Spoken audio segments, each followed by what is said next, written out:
What's up, Nerdgenic Nation? Aaron Waller here, and today I wanted to talk about the recently released sequel to Knives Out that just recently came out on Netflix right around Christmas. I was able to see it, and I have to say, this series might change Hollywood.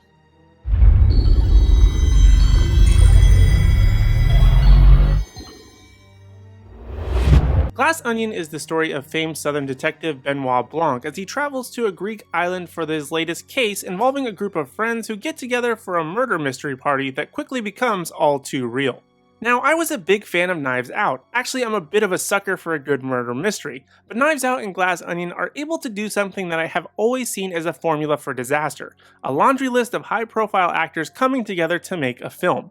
Typically, this results in too many cooks in the kitchen, all trying to get their screen time in and get their name higher on the poster. And there are a few types of these movies that tend to work out somewhat well, Ocean's 11 being a good example of this, and some others like Valentine's Day typically being a flop. Even with films like Murder on the Orient Express or Death on the Nile, which follows a very similar rough outline as Johnson's films, they can be a bit of a slog to get through. I personally fell asleep during Murder on the Orient Express, and it took several attempts to finish.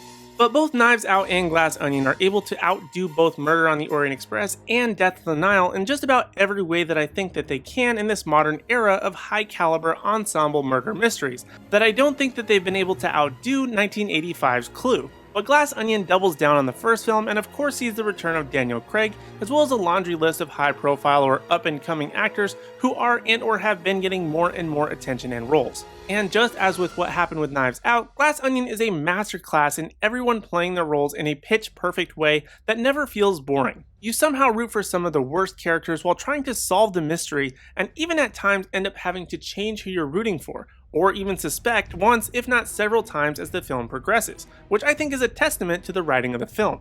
And speaking of which, both films were both written and directed by Rian Johnson, the divisive writer-director of Star Wars Episode 8: The Last Jedi. Now, he's had several hits, but I think that this particular series has been 2 home runs in a row for Johnson after his one-and-done stint with Star Wars.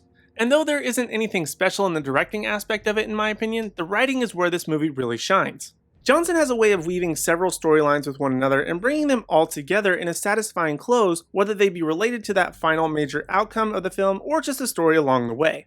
To me, these 2 films have forever changed the murder mystery genre. Sure, there are more serious films that tackle this same formula, but Johnson's films are a breath of fresh air in what has become a somewhat stale and I would even say dying genre. Now, of course, I can't go into too much detail as I want anyone who has not seen either of these films to go in and attempt to solve the mystery with the characters while it plays out. But I would say that both are masterclasses in their stories, are highly entertaining, and worth watching as soon as possible. And for that reason, I'm going to give Glass Onion the grade of a 9 out of 10.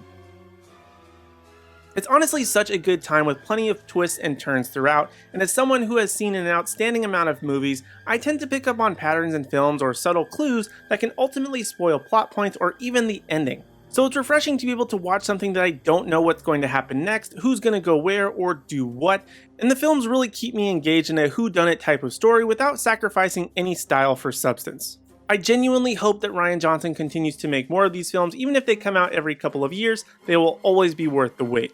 So those are my thoughts on the Glass Onion, and now I want to hear from you in the Nerdgenic community. What did you think of Glass Onion? Did you guess who did it and why before it was revealed? Let me know your thoughts in the comment section down below. And while you're down there, be sure to hit like, subscribe, and ring the bell notification so you don't miss out on any future videos from me or the rest of the Nerdgenic team.